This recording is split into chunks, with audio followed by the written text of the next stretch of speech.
Ahoj, já jsem Ančka.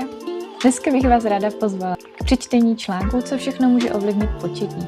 Máme skvělý článek tady na webu, který vás provede veškerou problematikou a důležité je, že tenhle článek je ověřený lékařem Štěpánem Budkou a na jeho obsah se můžete spolehnout. Můžete se třeba dozvědět, jakou roli hrajou vejcovody, nebo co třeba může hrát roli v děloze. Budu ráda, když tenhle článek si přečtete, nebo když se podíváte na náš profil.